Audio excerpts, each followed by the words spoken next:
बच्चों अब स्टार्ट करेंगे बेस थ्योरम।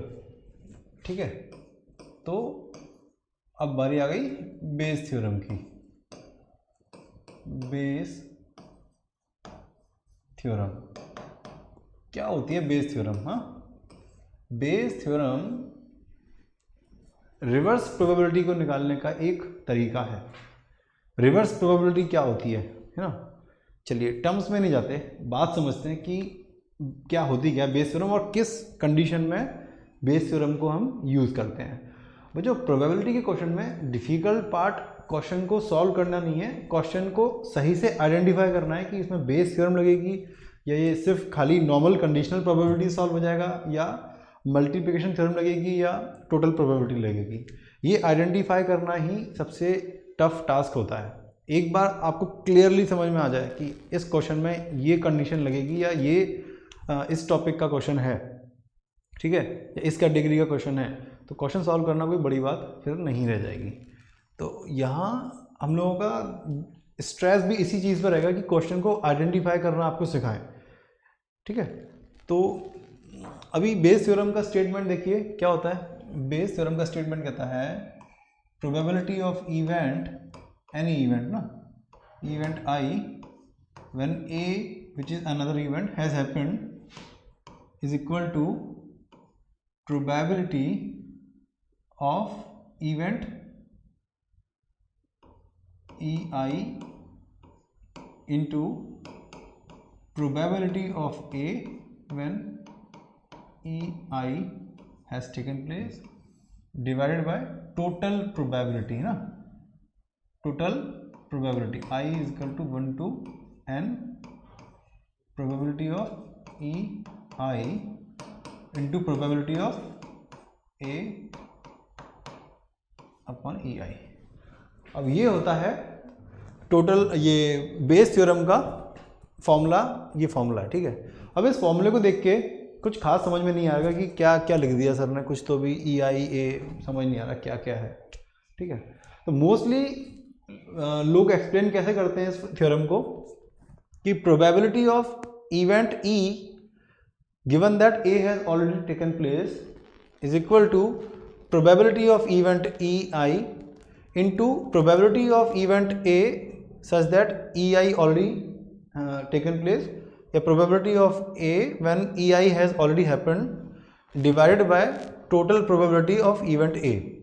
ठीक है जी, तो इसमें event E या event A कहने से बच्चा हमेशा कंफ्यूज रहेगा एग्जाम में कि क्या है इवेंट ए और क्या है इवेंट ए, सॉरी कि क्या है इवेंट ई और क्या है इवेंट ए। मैं कैसे समझाऊंगा आपको सेम चीज़ को?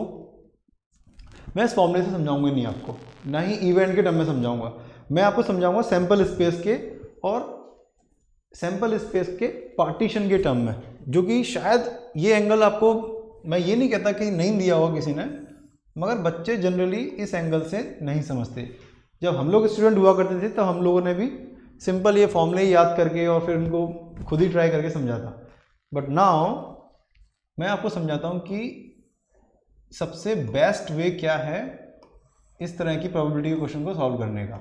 देखिए बच्चों, ये मैंने क्या किया, ये एक सैंपल स्पेस है, ठीक है, और ये इवेंट्स हैं E1, E2, E3 and so on ना, सारे इवेंट्स हैं। ये EN मान लेते हैं इसको, ये इवेंट्स हैं, ये भी कोई इवेंट होगा, लेट से ये हो गया EN-1 है, कुछ भी, सारे इवेंट्स हैं, और कर लेते हैं ना, और पार्टीशन कर देते हैं। तो पूरे सैंपल स्पेस को मैंने बहुत सारे इवेंट्स में तोड़ दिया। ये चीज़ ऑलरेडी डिस्कस हो चुकी है, सिर्फ ये रिकैप है एक बार। इसको बोलते हैं पार्टीशनिंग। कब बोलेंगे पार्टीशनिंग? कब बोलेंगे इसको? जब जितने भी इवेंट्स हैं ये E1, E2 up to EN, ये म्यूचुअली एक्सक्लूसिव हों और एग्जॉस्टिव हों। ठीक है, इसका मतलब भी ऑलरेडी एक्सप्लेन कर चुका हूँ ना, म्यूचुअली एक्सक्लूसिव है और एग्जॉस्टिव है। यदि E1, E2 इस तरीके के इवेंट्स हैं तो फिर एक जनरल इवेंट, लेट्स से इसको बोलते हैं इवेंट ए।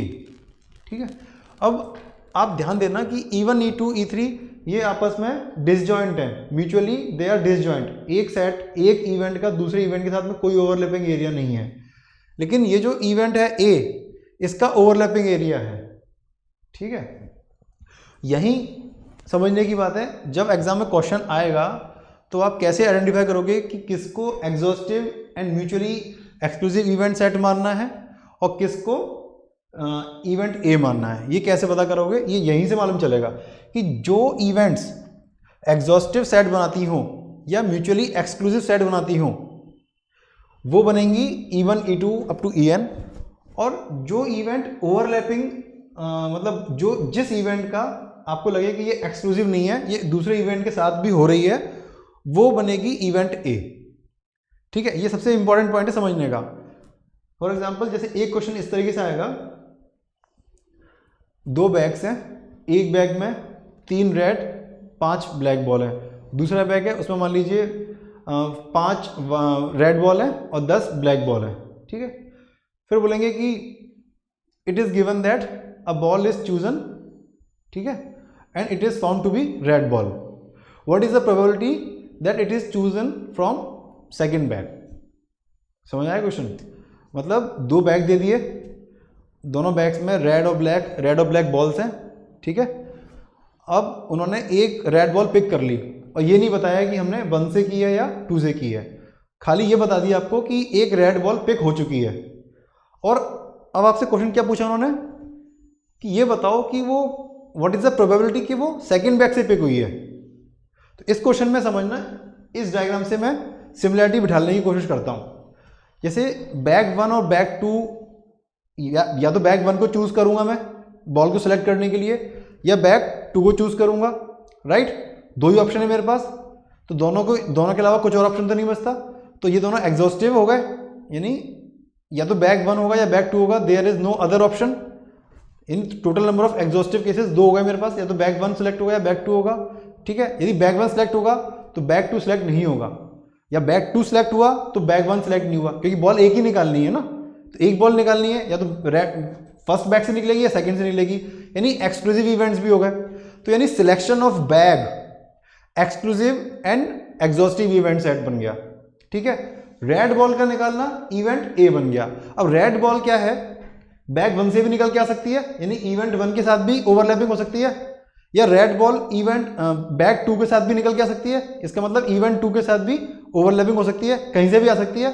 तो रेड बॉल का पिक किया जाना ये इवेंट ए की तरह हो गया कि वो ओवरलैप हो सकता है E1 से भी और E2 से भी। ठीक है, लेकिन जो बैग्स हैं उनका सिलेक्शन ओवरलैपिंग नहीं हो सकता, या तो आप E1 सेलेक्ट करोगे बैग, मतलब या तो पहला बैग सेलेक्ट करोगे इवेंट E1 हो गया, या आप सेकंड बैग सेलेक्ट करोगे इवेंट E2 हो गया। ठीक है, तो ये दोनों इवेंट जो है सिलेक्शन ऑफ बैग्स, ये म्यूचुअली एक्सक्लूसिव और एग्जॉस्टिव इवेंट्स हो गए, और बॉल का पिक किया जाना इवेंट ए हो गया। तो एग्जाम में आपको क्या चीज माइंड में रखनी है, ये चेक करना है कि ऐसी कौन सी इवेंट है जो बाकी इवेंट के साथ ओवरलैपिंग हो रही है, वो तो इवेंट ए हो जाएगी, और ऐसी कौन सी इवेंट्स हैं जो आपस में मिलके एग्जॉस्टिव सेट बना रही हैं और म्यूचुअली एक्सक्लूसिव हैं, वो E1 E2 हो जाएंगी। यहाँ जो फॉर्मूले में EI लिखा हुआ है वो म्यूचुअली एक्सक्लूसिव और एग्जॉस्टिव इवेंट्स का सेट है। तो ठीक है, बैग वाले एग्जाम्पल से आपको समझ में क्या आ गया कि रेड बॉल का पिक किया जाना, ये येलो सर्किल वाला इवेंट ए है, वो हो गया। ठीक है, इस तरीके से मैं आपको और भी एग्जांपल्स करूंगा तब समझाऊंगा। पहले एक बार बेस थ्योरम को हम हल्का सा इसका डेरिवेशन देख लेते हैं फटाफट कि कैसे डिराइव की जाती है। तो this is the statement of Bayes theorem कि प्रोबेबिलिटी ऑफ इवेंट आई मतलब E1 E2 E3 कुछ भी हो सकता है, यहाँ लिख देते हैं आई में भी i is equal to 1 2 3 up to n, कुछ भी हो सकता है। ठीक है, आई की वैल्यू 1 से लेकर n तक कुछ भी हो सकती है। तो किसी भी इवेंट का सिलेक्ट होना, मतलब probability of happening of event I given that A has already happen, मतलब रेड बॉल ऑलरेडी पिक की जा चुकी है, इवेंट ए ऑलरेडी हो चुकी है। अब ये पता लगाओ कि कौन से बैग से हुई है, तो पहले बैग से हुई है तो I1 हो गया, दूसरे बैग से हुई है तो I2 हो गया। तो इसको कैसे पढ़ेंगे, probability of event exhaustive events के एक सेट में से एक को इवेंट ले लिया EI such that A has already happen is given by probability of EI, यानी कि बैग के सेलेक्ट होने की प्रोबेबिलिटी। अब यहाँ देखो 2 बैग हैं तो दोनों ही बैग के सिलेक्ट होने की प्रोबेबिलिटी हम इक्वल मानते हैं, देयर इज नो बाइज्ड, है ना, कोई भी किसी एक बैग को फेवर करने का कोई रीजन नहीं है हमारे पास, हम मान के चलेंगे कि दोनों ही बैग को इक्वली लाइकली हम सिलेक्ट कर सकते हैं, चाहे बैग 1 को चाहे बैग 2 को। तो probability of selecting first bag into probability of picking the red ball when bag has been selected. ठीक है, तो ये इजी है क्योंकि एक बैग के अंदर आपको पता है रेड कितनी है, ब्लैक कितनी है, तो रेड बॉल निकालने की प्रोबेबिलिटी आप इजीली पता कर सकते हो। तो ये आसानी से सॉल्व हो जाएगा। ठीक इसी प्रकार से यहाँ नीचे क्या करना है आपको, यहाँ समेशन जाएगा। बैग 1 सेलेक्ट किया, बैग 1 से रेड बॉल पिक करने की प्रोबेबिलिटी निकाली, फिर प्लस बैग 2 सेलेक्ट करने की प्रोबेबिलिटी इनटू बैग 2 यदि सिलेक्ट हो गया तो उससे रेड बॉल निकालने की प्रोबेबिलिटी। इस तरीके से हम इन क्वेश्चन को सॉल्व कर सकते हैं। इसका डेरिवेशन देख लेते हैं क्या होता है बच्चों। देखिए यहाँ ये है probability of event I taking place given that A has already happen. ठीक है जी। अब ये कंडीशनल प्रोबेबिलिटी से आपको याद होगा कि probability of event A when B has already happen is given by probability of event A and B divided by probability of B. ठीक है बच्चों, ये आपको कंडीशनल प्रोबेबिलिटी से मैंने बताया था ना, कंडीशनल प्रोबेबिलिटी देख लीजिए, कंडीशनल प्रोबेबिलिटी ये फॉर्मूला होता है। तो सेम फॉर्मूला यहाँ लगाऊंगा तो क्या बन जाएगा, probability of e I intersection A divided by probability of event ए। ये मैंने सिंपल कुछ नहीं किया, कंडीशनल प्रोबेबिलिटी यूज़ की है। लिख सकते हैं साथ में कि यूजिंग कंडीशनल प्रोबेबिलिटी। हाँ डोंट वरी, एग्जाम में आपको डेरिवेशन नहीं आने वाला है, ये आपके अंडरस्टैंडिंग के लिए बता रहा हूँ सो दैट आप सारे पॉइंट्स को कनेक्ट कर पाएँ कि हमने स्टार्टिंग से अभी तक इस लेक्चर में जो जो थ्योरम्स पढ़ी हैं उन सबका इस्तेमाल इस बेस थ्योरम के डेरिवेशन में हो जाएगा। तो एक बार रिवीजन भी हो जाएगा और आपको आइडिया लग जाएगा कि कैसे ये फॉर्मूला निकल के आया है। जब हमें फॉर्मूले का डेरिवेशन या कॉन्सेप्ट समझ में आ जाए तो उसको याद करना आसान होता है। तो दिस इज कंडीशनल प्रोबेबिलिटी। चलिए लिख देता हूँ या फिर इसको बताइए यूजिंग कंडीशनल प्रोबेबिलिटी। ठीक है बच्चों, आगे देखिए। अब आपको probability of event E I and A happening together निकालना है। तो याद करो कौन सा ऐसा फॉर्मूला था या कौन सी ऐसी थ्योरम थी जिसमें probability of A and B together निकालते थे। ठीक है, याद करो, if you remember then probability of A and B happening together is given by multiplication theorem. क्या होती थी, probability of A into probability of B when A has happened, या फिर probability of B into probability of A when B has happened. ये दोनों ही फॉर्मूले होते थे, तो इसी को हम यूज़ करेंगे। तो क्या निकल के आएगा, probability of e i into probability of A when e i has happened divided by probability of a. इसको क्या बोल सकते हैं, using multiplication theorem, using multiplication rule of probability. ठीक है बच्चों, तो ये चीज़ हो गई आपकी। स्टार्टिंग हमने किया था, हम लोग निकालने वाले थे e probability of e i when a has already taken place. तो यहाँ तक पहुँच गए। अब इसके बाद ये देखो कि ये क्या है, ये है प्रोबेबिलिटी ऑफ ए। अभी लास्ट इसके जस्ट पहले लेक्चर में हमने देखा कि प्रोबेबिलिटी ऑफ ए कैसे निकालते हैं, बाय यूजिंग टोटल प्रोबेबिलिटी। तो उसके हिसाब से ये क्या बन जाएगा बच्चों, ये बन जाएगा probability of e i into probability of A when e i has already happen divided by summation of probability of EI into probability of A when EI has taken place. I varies from 1 to n. ठीक है, अब इसको लिख सकते हैं using total probability. ठीक है बच्चों, तो this is the final form या फाइनल रिजल्ट जो कि बेस थ्योरम कहलाता है। ठीक है, अब आप कंफ्यूजन का एक पॉइंट और देखिए। यहाँ कंडीशनल प्रोबेबिलिटी में भी आप यही करते थे, probability of one event when second event already taken place is equal to this probability of A and B together divided by probability of B alone। और सेम चीज़ कुछ यहाँ पर भी है। यहाँ बच्चे सबसे ज़्यादा कंफ्यूज हो जाते हैं कि कंडीशनल प्रोबेबिलिटी का फॉर्मूला लगाएं या बेस थ्योरम लगाएं। ठीक है, तो थोड़ा सा अंतर है और वो अंतर काफ़ी सिग्निफिकेंट है। यहाँ जो ई आई है ये कैसी प्रोबेबिलिटी है, ये म्यूचुअली एक्सक्लूसिव और एग्जॉस्टिव सेट ऑफ प्रोबेबिलिटी में से एक प्रोबेबिलिटी है। मतलब सैंपल स्पेस यानी कि जो रैंडम एक्सपेरिमेंट है उसके जितने भी आउटकम्स हैं उन सारे आउटकम्स को लेके हम कुछ कुछ इवेंट्स में डिवाइड कर दिए सच दैट वो म्यूचुअली डिसजॉइंट है और एग्जॉस्टिव है। तो उनमें से एक इवेंट है ये, जबकि यहाँ क्या है, ये ए और बी इन जनरल कोई इवेंट है। ठीक है बच्चों, तो एग्जाम में आपसे स्पेशली नहीं कहेगा कि यूजिंग बेस थ्योरम सॉल्व करो, लेकिन आपको ये आइडेंटिफाई करना होगा कि ये प्रॉब्लम सिंपल कंडीशनल प्रोबेबिलिटी का फॉर्मूले से यूज करके हो जाएगा सॉल्व, और फलां क्वेश्चन स्पेशल बेस थ्योरम को यूज करके सॉल्व होगा। तो जैसे मैंने आपको एक बैग में से बॉल सेलेक्ट करने का एग्जाम्पल समझाया, तो उसमें आपको क्लियरली समझ में आ रहा है कि event of selecting red ball bag 1 के साथ भी हो सकता था, बैग 2 के साथ भी हो सकता था।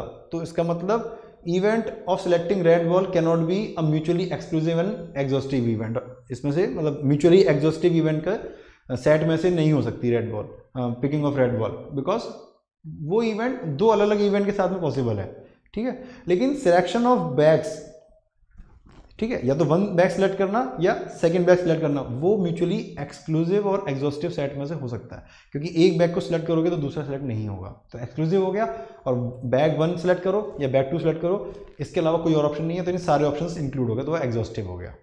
ठीक है बच्चों, तो हम आगे के क्वेश्चंस में देखेंगे कि प्रैक्टिकली हम बेस थ्योरम का कैसे यूज करते हैं और कैसे क्वेश्चन को आइडेंटिफाई करते हैं। आई रिपीट, क्वेश्चन आइडेंटिफाई करना is the main thing in class 12th probability, then solving the question. एक बार आइडेंटिफाई हो गया तो सॉल्व करने में फिर भी आसानी होती है बच्चों को। ठीक है बच्चों, चलिए इसके बाद नेक्स्ट एक क्वेश्चन पिक करते हैं।